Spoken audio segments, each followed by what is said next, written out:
Hello, my friends. It's good to see you. My name is Jimmy Lee. I'm with the Institute. Good morning, good afternoon, good evening, or good night, depending on when and where you're joining us from today. So, depending on where you are in your journey, we are here to take it to the next level. Joining me today is Wayne Marshall. Wayne is the CEO of the Institute. He is also the coach of our guests. Wayne, thank you. Good morning. Thank you. This is going to be fun because Josh has got a really great story. It's a little eclectic when you hear, and as he will share a little bit of his background and how he got in this industry, some of the things that he has been doing that's got him to where he is today, along with some of his aspirations and goals and ambitions of where he wants to go. Um, Great things that he's been able to do, great things I know he's going to be able to share. And some of the challenges that he's gone through, we've all gone through. We've all experienced them. So it's going to be really nice that he can share and know that, hey, you're not alone in this adventure, in this journey. There's people like Josh out there who have also been experiencing it. So why do it alone when you can learn and listen from others?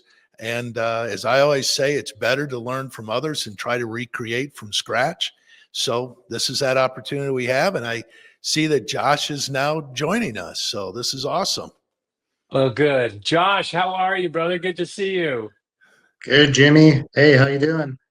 Hey, we're good. Welcome, welcome. Thank you Yeah. for Hey, navigating Wayne. those internet challenges, eh? Yeah, there's always technical difficulties, right? Oh, yeah, there can be. Technology is great and it's wonderful as long as it works, but when it throws a challenge at us, oh my gosh, it can be Yeah, it only goes challenging. wrong when I do it myself. Right, right. Yeah. Wayne was just talking about examples, and it made me think of something, Wayne, that my father has said quite a few times, which is that everyone is a good example. Oh, really, Dad? I thought there were bad examples. No, no, no. Everyone is a good example. Everyone's a good example of what you should do, or everyone's a good example of what you shouldn't do. Shouldn't do. Yep. So, Wise words. had me thinking of that. Yeah. Well, Well, anyways, hey, that advice, it always rings true. Josh, thank you again for taking this time and your willingness to share not only with what we've been doing here, but what we can share with our other friends and family and clients who are out there listening to us this morning, or maybe in the afternoon, depending on what time zone they're in. But to begin with, I know you and I have talked a lot. You've shared a lot of your journey that's gotten you to this place. But I would love for everybody to hear a little bit of how you got started. Share a little bit about your background, what you were doing before, because I think it's a great story, but what you were doing before you decided to get into being a diesel tech that ultimately drove you to having your own shop up there in Edmonton. For sure, yeah. So I used to be a chef and it was a good job. I did it for about 10 or 12 years, but the pay wasn't exactly wonderful and the hours and lifestyle left a bit to be desired. So after I was getting to the tail end of that, kind of picked up some bad habits, was running with the wrong people, and decided it was time to make a change. Figured I would try either mechanic or electrician. And then I just went out and started handing out resumes. I must have dropped off 300 of them to get a call back. And I ended up getting called to be a shipper receiver, not even a mechanic. So that was sort of the foot in the door, as they say. But after I did that for a bit, got the apprenticeship, which over here we do 4 years of schooling supported by a company. So you'll work 10 months and then they give you 2 months at your post secondary institution. And you do that 4 years in a row. But got set up with that, got my ticket, and then went and worked for a small service outfit doing something similar to what we do right now. And this guy was running what might have been the worst business on planet Earth. Just customers didn't like him. He wouldn't buy products, wouldn't buy filters unless they were on sale. So you go to do a service call and you have to tell the customer, we don't have any of this stuff ready. The whole place was a gong show. It kind of inspired me. I said, well, if this guy can run a business, anybody can run a business. So that's what got me going. And man, was I wrong. But I mean, the inspiration was there. So you started, and I get everything, and I think it's awesome story. How you went from being a sous chef to a diesel tech to ultimately running your own shop. So tell everybody a little bit more. So what year did you start Mach 6? Mach 6, we started in 2017. Yeah, November of 2017. And in that time period, from when you started, what were some of the biggest hurdles that you had to get over to get started from being a tech working for someone to now being the owner, the guy that has to be responsible for everybody else? Well, there is a ton of stuff that happens in the back end that you certainly don't know about as a technician. So I realized all of a sudden I had inventory to figure out. I had to source stuff. I had cash flow. I had safety that, wasn't being taken care of by me initially. Planning the jobs, fielding the calls. Usually you have a service advisor doing that, but now I was doing that myself because just a one-man show at that point. Figuring out insurance for your trucks, insurance for the business. Uh, Man, there was just endless things. One of the first Yep. jobs we picked up was for Canadian National Railway. And I thought, wow, I'm so lucky. I have this big client, like tons of work. What a great start to this Yep. business. And then I go in and I realize that CN doesn't pay for 90 days, but I've got 100 units to take care of. And I'm buying filters, I'm buying oil, I've got all this stuff. I've got the credit cards maxed out. I'm borrowing money from the girlfriend. And at some point, she says to me, like, what are we going to do? You've used my credit card, your credit card. There's no cash. I think we're going to get paid in 3 or 4 days. So we'll be okay. But that was kind of the gateway to realizing there's a lot more to manage there than just, the repair side of things. There was so much. Yeah. And if I remember right, you didn't start in a physical building. You started in mobile trucks, service trucks going out to do the work, correct? That's right. Yep. So I know there's a lot of people out there who sometimes think the only way you can start doing what you're doing is you got to start in a building. I got to have a shop. But you started, and today you still run mobile trucks. But when you started, did you have one or two trucks before you finally got into a physical facility? Yeah, so we started off with one truck, which coincidentally enough was also a Canadian National Rail truck that had got the hell beat out of it. And I fixed that up on my driveway and got that thing running for about, I think we're only into the truck $15,000, and then bought all the tools, threw my old tools in the truck, got the filters, the oil, whatever you needed for the jobs, and just got billing. Just doing that at the time, I mean, we were undercharging. Like I think I was charging $90 an hour to guys to show up in a service Yeah. truck and working 15, 18 hours a day. So we're billing lots, didn't know anything about parts margin, so probably wasn't helping myself there. But we ended up with 3 trucks before moving to the actual shop. And at that point, it was all out of my garage. And I said, I got 3 service trucks parked in the neighborhood. The neighbors are probably going to lose their marbles here soon, so we should look at a location. Which I think is very inspirational in the aspect of, because I know we have other clients that's how they're starting. I mean, they're starting out with just mobile service. And as their business started to scale, no different what you've done, they then say, now I'm at a point where let's get a shop. Let's have a physical building where people can come and go. And I find that to be really inspirational. And I like to share, and I've shared your story before. I've told you this as we've talked on coaching, because it inspires others to say there's many ways to bootstrap this and to start small, scale it. You don't have to go big.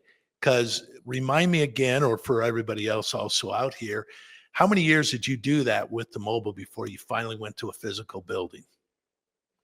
Oh, gee, it was only 2 or 3. And actually, we were making very good money running lean like that because we had, no shop space we were paying for. We were buying the trucks fairly economically, and it was just me and another guy at the time. I think we picked up a third and just a lady in the office helping us. So costs were really low. And then you get the shop and you see like we need more people, we need a parts guy. We had a spike in cost there. So there's a Yep. bit of a runway where you're making the same profit as you were running lean with 5 extra guys or more staff, big shop. So there's pros and cons to both sides. So as you began to scale and as you started to get bigger, you now have a facility, a shop with multiple bays. You're still running the service truck, so you're still doing the mobile. I know there got to a point, and we talked about it, and you started to look for some of those outside resources and assistance. So as you started to look, what got you to the Institute? Was there something that you saw, read, an article? Did you go to a seminar? Tell us a little bit about how you got in and connected with us here at the Institute. Yeah, so we had a few years that weren't very profitable, and I knew I had a problem going on with the business, but I wasn't entirely sure what it was. I mean, we're not making enough money. That was the problem, but what was causing it, I guess. And I started trying to figure out what industry standard margins were for a setup such as ourselves, and didn't really know who I could ask that to. Didn't know a ton of shop owners or anything like that. Anyone in our area, if we ask them, it's going to be competition probably. So Hmm. that's not, they're not always willing to share the info. And someone who picks up at another shop is generally going to be a service manager, and they might not know all that info. But I started Googling it, looking around, found a few videos. One of them happened to be Cecil, and he was talking about getting to net 20% profit and what your margins should be. And I was looking at it thinking, well, it's automotive, but it can't be that different. So watched his video, thought, wow, Yeah. this is a pretty smart guy. And then I watched a few more videos and said, okay, this could be a good thing here. Like a lot of wisdom popping out at me. So then I just ended up calling and asking you guys, do you do heavy duty as well as automotive? And it was funny, the conversation sort of went, well, let me see. I think I actually got a check on this. I'll call you back. And I think whoever I talked to at the time must have talked to Cecil and then called me back. And that was sort of the beginning of it all. And yeah, learned a lot. You guys had a lot of good info, answered all my questions, and we started being more profitable. So I know I was the lucky, I guess I drew the long straw, short straw, but you and I got Some to work straw. together. Yeah, I got the straw, and you and I got to start working together right out of the box. And I remember back and in prep for today, I even went back and I read some of my early notes from some of our very first calls and some of the challenges and some of the things that we had to do. When you think back and you just talked about what you were needing to do for the business and some of the struggles and why we ended up getting connected as we've done, what was the best advice? What was the best thing that we were able to give you that got us started on the right direction with where we are today? Uh, Honestly, go after parts margins. I think we were hurting ourselves worse there than anywhere else. I mean, on the service side of things, we had a lot of stuff figured out, and that's what I did before, running the shop. So I knew how that side worked. But yeah, that followed by just making sure we get our labor margins and the efficiencies and, the utilizations you need. I would agree. That was the very first thing when I looked at the very early financial statements and we were looking at some of the different metrics. Yeah, there was no question. We did change your labor rate some. We fine-tuned, updated your parts markup matrix, which immediately started to, within 60 days, we were starting to see some great results and movement forward.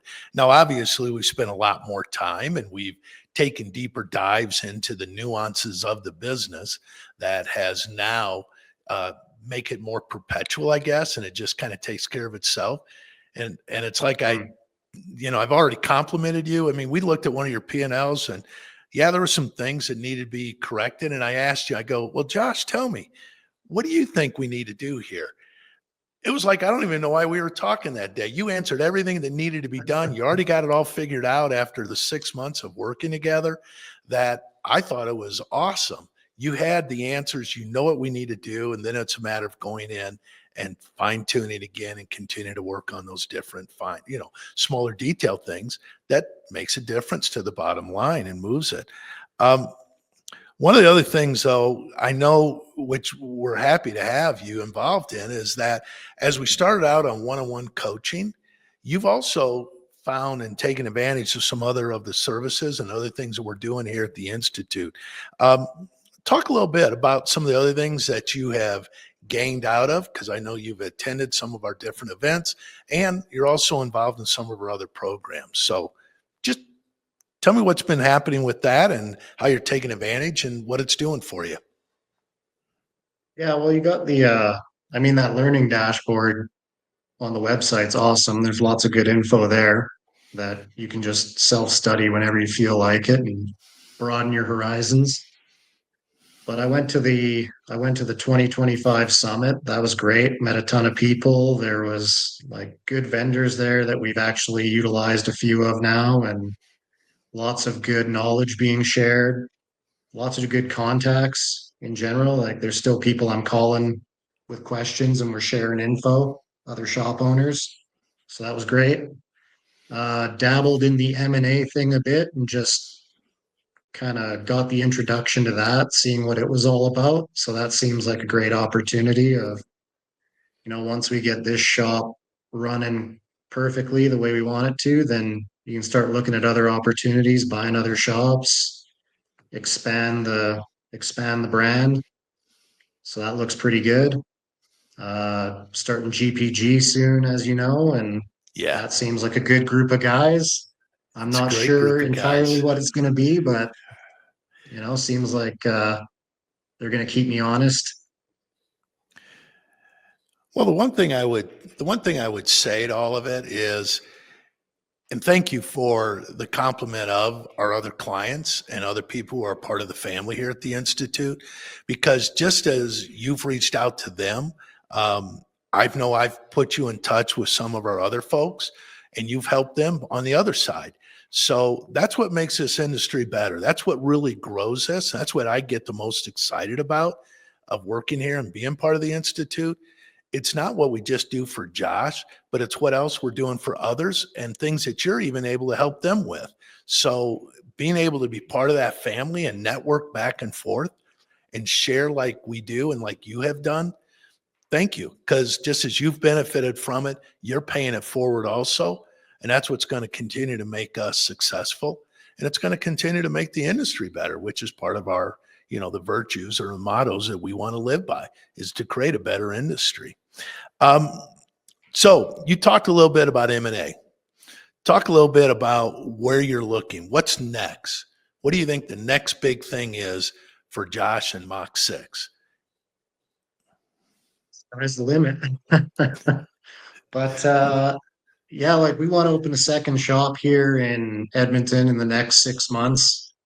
We just hired an operations manager about a month ago and he's doing good. So we want to give him some time to get his feet wet here. And then if all goes well, put our second shop pilot program into play here and I guess stress test that and see what goes wrong and figure that out. And then if we can get a handle on two, then start expanding out east and west here in Canada. Do you think, as you look, because we've talked and we've put together kind of a big picture draft of that business plan, do you think it's better, or are you looking to buy existing, or is your preference maybe to start from ground up and make it what you want it to be? Do you have a preference here? I have a preference to buy an existing business, but I don't know if we'll have the opportunity of available shops for that.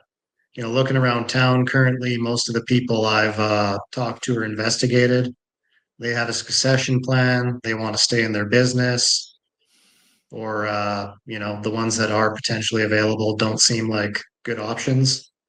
So it's kind of slim pickings in the acquisition department. Might have to just, build from the ground up for a few and wait for that opportunity. Right. I know you came and you mentioned earlier about attending, being part of the M&A group that we had here about 2 months plus ago. Was that really helpful for you as you've looked at this, when you look at scaling and as you've gone to approach some of those existing businesses? Definitely. I mean, I went to just kind of an introductory, this is what the M&A program will entail.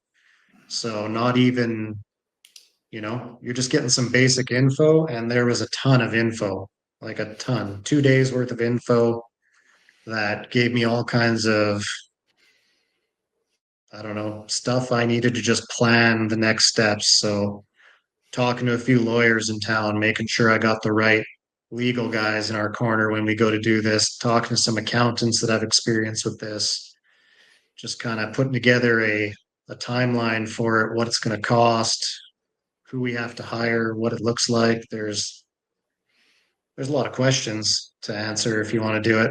So Right. just being made aware of those questions was a pretty good experience. Helped a lot. Yeah, no, I know you and we've talked a lot extensively of having the right professional advisors. And not that there aren't many good accountants or attorneys out there, but like anything else, some have a niche. Just like in our industry, there are those who specialize in this or this. And just like we get in some of those professional services. So yeah, I mean, finding those people, getting them into your corner so they're there for reference as needed, along with, and thank you for talking a little bit about the M&A program we also do, but it's a lot of good foundational information that gives us those tools needed. So when the time comes or the opportunity presents itself, that you do it efficiently, because attorneys and other professional services can get really expensive fast. So having that foundation and knowing what questions to ask and how to address really does make a difference and put you in the best position for success. So Yeah. as you look back now, so you're, like I said, you're 8 years in, fast approaching your 8-year anniversary of when you started in 2017 in November. As you look back, if you could share a few pieces of advice with somebody, what do you wish you knew sooner as a business owner that you would share with others starting out? Uh, get help. I wish I knew so many things sooner, but the biggest one was I was always very much, if you put your mind to it, you can just do it. You don't need any help. If you just get after it, like you can make it happen, which I still believe you can, but man, getting some good advice from someone who's already been there before can really grease the wheels and speed up that process. Yeah, I know, and I've had the privilege, and not to go into your private details of, but I know you're still on pace to have one of, if not the best year in the history of the company this year. And I also know that with that, we've been able to do a lot of great things together. That is allowing you to also have one of your best profit years, if not the best profit years, also. So, and I know that's not because of what we've done, it's because of what you have done. And, we can share and we can coach, but at the end of the day, it comes down to you. I mean, it comes down to what you're going to do.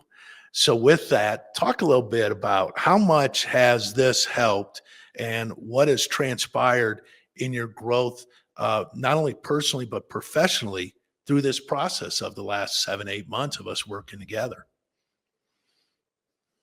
Yeah, a big part of it is just as we develop like these strategies and improve margins and stuff, if we have a bad month in service and parts isn't sinking the ship, we still end up with an okay month, So Mhm. defensively, like we're in a lot better position.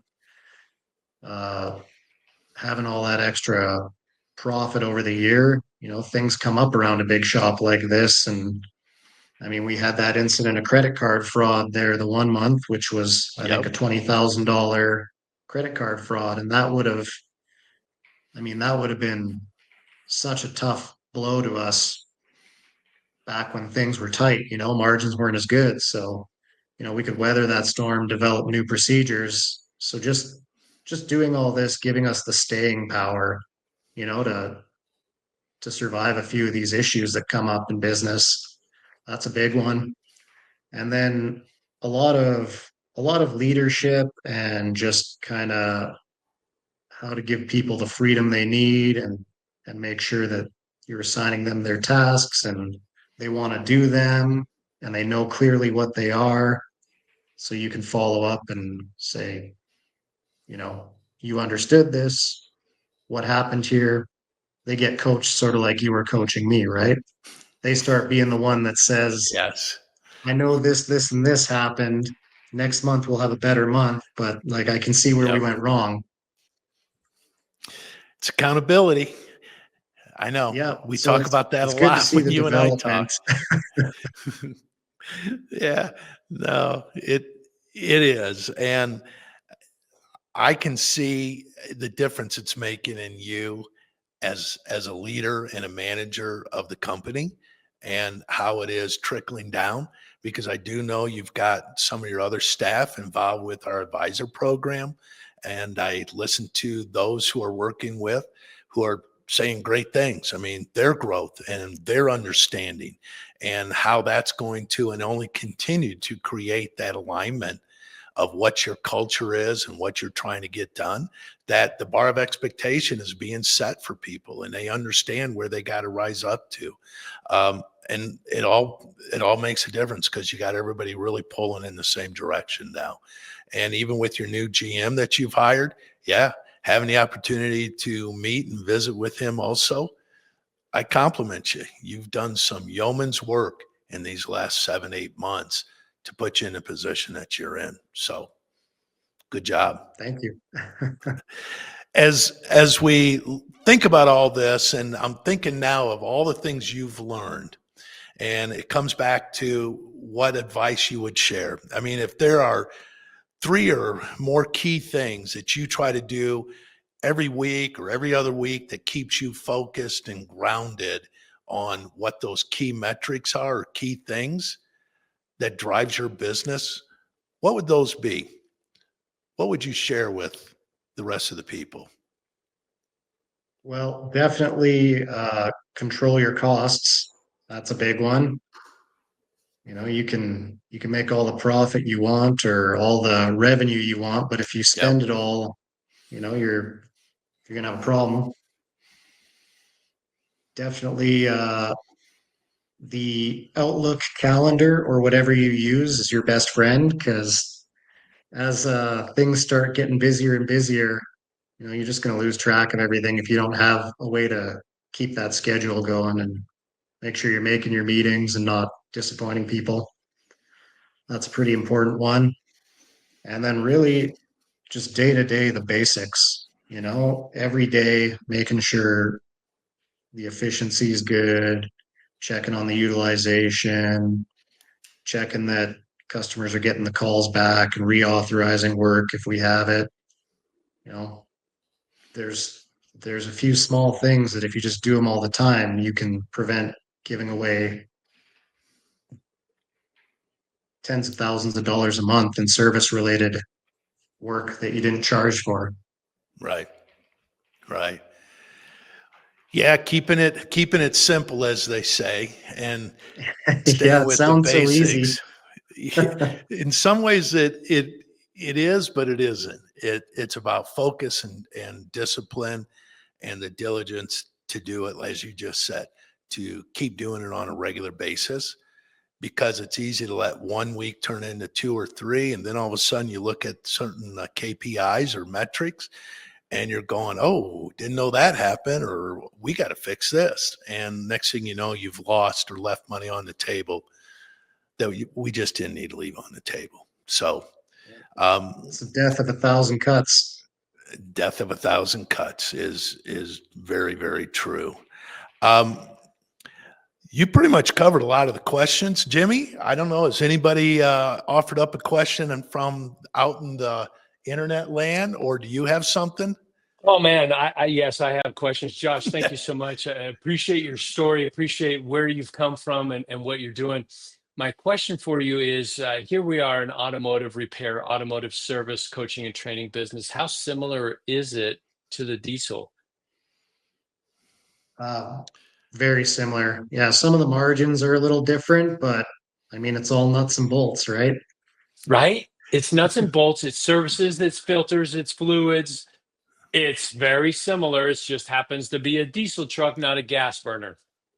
Yep. I think automotive has a better handle on customer service and communication, though. As heavy duty, we're used to dealing primarily with fleets and like business to business sort of things.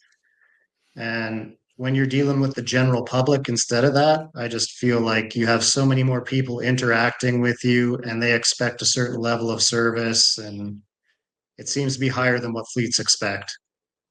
Yes, I would agree with you. Are you expanding from fleets into a more broad range passenger vehicle? Guys with big trucks, you're taking care of their big trucks, or girls with big trucks, you're taking care of their big diesel trucks? We do a bit of that, but primarily on the fleet side. So if you're bringing us your construction equipment, but you also have a fleet of pickup trucks, we'll throw it in there as added value, so you can call one location. Oh, But wow. I mean, the biggest thing we noticed with that is just the software is available to the fleets. Like we're moving into using Protractor now, and the stuff it can do on the CRM side just blows what we're currently using out of the water. So Oh, yeah. Texting your clients, texting your customers, sending them digital inspections. Are you doing DVIs yet? we're just setting it up actually. Yeah, that's going to be with Auto Vitals. So we already Yep. do something similar, but it doesn't have the really nice format and the pictures of everything. And yeah, just that goes such a long ways, especially when you're explaining the work to people and why they got to do it. Some fleet managers aren't actually mechanically, like they don't have a background like that. They could be an accountant or something. So Yeah. But even an accountant knows items on a vehicle that are worn, torn, frayed, or broken. They can see that. And if you show it, circle it, point arrows to it, say, hey, this is the Yeah. problem Yeah. area right here. yeah, They're educated. And because they're educated, I think they make better decisions that really help to keep the vehicles safe on the road, whether it's a fleet vehicle or a personal vehicle. definitely. I feel like when people don't get a good explanation, that's when they start feeling like maybe they're getting taken advantage of, or they get a little less trustworthy. Because I mean, our industry doesn't have the best reputation to begin with. What? Yeah. Yeah. Hey, so I have a question for you, Josh. If you had a magic wand, a unicorn horn, whatever it may be, that magic wand that you could wave, what would you change about the industry? I would go back 20 years in time and tell all the kids that we told to get degrees instead of trades tickets to get trades tickets. So we actually have some journeymen. Yeah, so Everybody needs true. tax. Everybody needs Oh, tax. Yeah. Yeah. text. There's a lot of That's people the moving into it. Now yes, there is. yes, Talk yes. talk real quick, Josh, because I know because you're in Canada, they do have a tech training program and there's some compensation reimbursement. And as a company, you're embracing some of that with the local entities and the government. Talk a little bit about the program and what you're doing and giving back to the industry that way. Yeah. So there's a few different programs they do. The young one So they'll have something called a registered apprentice program, which is kids from high school. They want to become a tradesman of some sort. So they'll get credit towards their first year of the apprenticeship here, which is sort of like what's your guys' training? ASE, is that correct? Yes. Yes. Yeah, so we have 4 years. It's kind of run by the government and structured by the government with input from private operators. But they'll get credit towards their first year of that. And then when they start in the private sector or at a shop, there'll be a second year instead of starting from scratch and already have a little experience. So companies such as ours can get approached by, facilitators for this saying, hey, we have a bunch of students who want to get into the trade. They're 17, 18 years old, still in school. They can come in here, work for us for, I think minimum wage is what they start them at. And then the government gives you a grant towards that as well, cutting them down by 20%, 25% of that wage. So that's a good opportunity. I mean, you don't you don't make any money off these kids or anything like that. It's strictly to invest in the future for both you and them, right? Because even at, let's say, $12 an hour, they are breaking some things. And Yeah, they're yeah, usually they'll not probably cheap break. things. Yeah, Yeah. yeah. They'll probably break things, but hopefully you can get them set up to where even at $12 an hour, they're doing some lube oil filters or some brakes or something that really helps them Yeah. feel like they're a contributing factor. I've talked to a few other automotive service industry shops that brought in an apprentice, and just from day one they were working half a day and they're at school half a day. So on that half day that they're working, they're still getting 4, 5, 6 hours out of these Mhm. apprentice. They've got a mentor that's watching over them and helping them. Is that similar to what you're doing in Canada there, Josh? Yeah, it's very similar. We've talked with like the apprenticeship board here and some of the secondary schooling providers and also some other companies running these guys. So we've tried to build our own formal training program for them. That way we can document everything and make sure it's structured. But at the same time, just getting these kids early like this, Yeah. we have to put in more effort to train them. But when you get guys from other shops, they've already picked up a lot of these bad habits. And if we're talking about being the top 1 or 5% of the industry here, then why am I asking the other 95% to train my guys when I want them trained like the top 1 or 5%? So Yep. train them here. Yep. Grow them in house. That's what you're gonna do. You That's Yeah. currently phenomenal. have two or three. I think you had two or three you said in the program, correct? Or where are you at with We numbers? got two, we got two right now, yeah. And then we've got a whole shop full of apprentices in the actual like our ASE program. So right now we're trying to find another journeyman, and that's really the hardest part right now is finding these ticketed guys because we got apprentices and young kids banging on the door constantly wanting to learn. We just, don't have enough guys to train them. Yeah. Yeah. Yeah. It does take a certain mindset for a good trainer to step up and be a trainer. Your best salesman doesn't make the best sales manager. Your best technician No. doesn't make a tech trainer either. Well, they only have so much capacity too. Like if you want to train Yeah. them right, maybe you can take on two apprentices and still do your day job. Oh, that's phenomenal. That's phenomenal. Josh, your journey is amazing. It's awesome. Congratulations. I love hearing where you've come from and where you're going. It's just so inspiring. And we've got the 100,000 net club, the 200,000 net profit club, the 300,000 net profit club, 400, 700, $1 million net profit club. I hope to see you in there. Yep, I should be in there somewhere, but I was hoping to be a lot farther by now. Well, you've You've got the made right great coach for it. strides. You've made That's great Yes. right. strides. But I love that you're driven the way you are. This is what makes it fun. Yeah, It's it what is. makes It it fun. is. It is fun. And, you know, we can coach, we can train, we can teach as much as we want, but are you going to implement it? And Josh, you have not only implemented it, you've expected and wanted more. And the teacher is as prepared as the student is willing to learn. So the more you're coming back saying, okay, I did all these things, I did everything you said. Now what's next? Give me a longer list because I'm ready. I Yeah, love it. there's always more to do. Yeah, yeah, there is. There is. So, quick questions. I want to circle back to you and your girlfriend. Your credit cards are maxed out. You're getting net 90 from Canada. Um, is everybody paid off now? Are you good? Oh yeah, yeah. Everybody was paid off about 4 or 5 days after that conversation, but man, it was stressful. Yeah, Yeah, Well, yeah. the real beauty of it is girlfriend is now wife with 2 kids and a yeah, lot of other great things going on. Oh, So congratulations, brother. That's so she was awesome. a yeah. We keeper. decided to keep her around. She was a keeper after that. Yeah, Oh yeah, for sure. yeah. I mean, she was probably pretty stressed out there too, because it takes a lot of trust to let someone use your credit card for $20,000 when you know, that's all your $20,000. Yeah, Yeah. and it's all tied up. It's all tied up right there.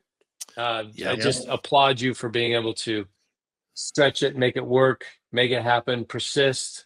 4 or 5 days, you got the paycheck, and things were paid off. Congratulations, Josh. That is phenomenal. thank you, thank you. And try to avoid running your business on a credit card. Yeah, that's More true words of too, huh? advice. Man, we've gotten so many words of advice. Yeah, Don't run your that business on a interest is credit steep. card. That interest is steep. Yeah, it sure is. Sure is. I love it. Love it. I love it Well, as well. Well, Wayne, thank you very much. Appreciate the interview with Josh. Josh, thank you very much for the interview with Wayne. Really appreciate it. yes. Let's land this plane, Wayne, with your last bit of advice. You've now got the magic wand. What would you change in the industry? Besides the going back in time for technicians, I think I would also change just how we're training people and bring it up to more modern standards. I know that here the education being all government regulated and stuff is a little dated by the time the apprentices get in there. So Yeah. Oh, wow. Yeah, excellent. Yeah. Wayne? Final thing I would share, every time we end up talking, I'll ask questions to Josh or other of our coaching clients, and I'll say, so as you look at this now, you knew 3 months ago, 6 months ago, you should have done X, Y, or Z. And the one thing that Josh has already admitted to me and others admit is, you know what? I should have done what I'm doing today earlier. We all know it's about, again, making those hard calls, making those hard decisions, because like Josh knows, it's challenging, and living off a credit card to start your business. I mean, people have done it before, but it's hard. So we all know what we need to do. Just go back and look and tell yourself as you look back, you know what? Take advantage of it. Do it when you can. You know what you need to do. Put your words into action, because we keep saying, tomorrow I'm going to do it. I'm going to do this. I'm going to do this. I'm going to do this. Tomorrow never gets here. Got to work on yeah, today, and you got to come up with something. And just, even if it's a little thing, do the little thing. And that's why I like what we talked about earlier and what Josh said about stay with the basics. If we stay focused and we do those things and we do it with consistency, excuse me, we will have success. So, Josh, thank you much. Love working with you. We're going to continue to build on this because they're better and bigger days in front. And yes, as he sat at the summit, I remember you told me then at the big awards dinner, and they're giving out awards for people who hit this number in net.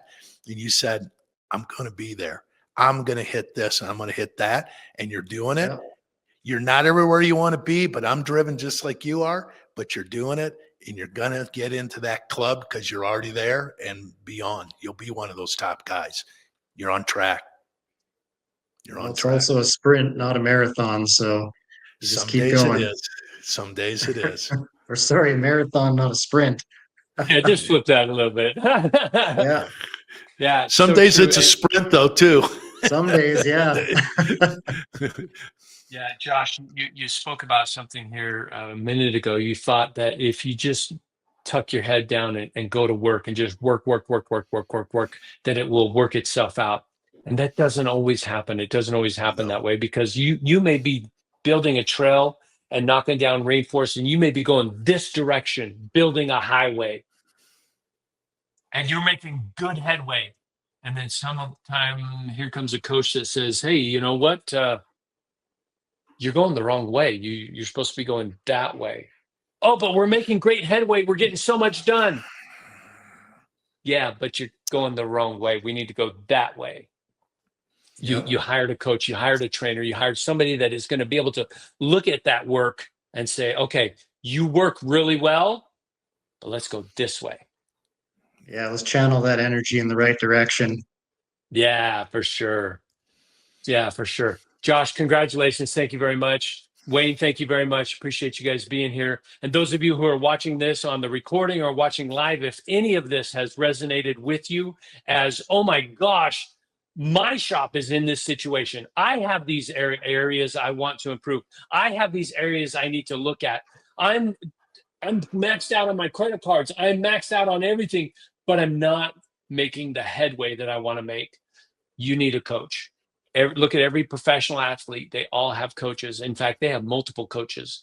So if you are in this industry, whether you're working on gas vehicles, electric vehicles, diesel vehicles, any vehicle that is involved in transportation, come check out the Institute. Check out what we're doing here because it's awesome. It's amazing. It's making a difference in so many different people's lives. Our motto is better business, better life, better industry. That's what we're here to help you do as well. Create a better business for you. It'll change your life. It'll change your spouse's life. It'll change your partner's life. It'll change your employee's life. And as we all lock arms together, we're going to help elevate and build a better industry for everybody. My name is Jimmy Lee with the Institute for Automotive Business Excellence. Excited to be here with you today. I hope you learned something today. What nuggets did you take from this conversation? Let me know. Reach out. Love to talk to you real soon. Thank you. See you next week.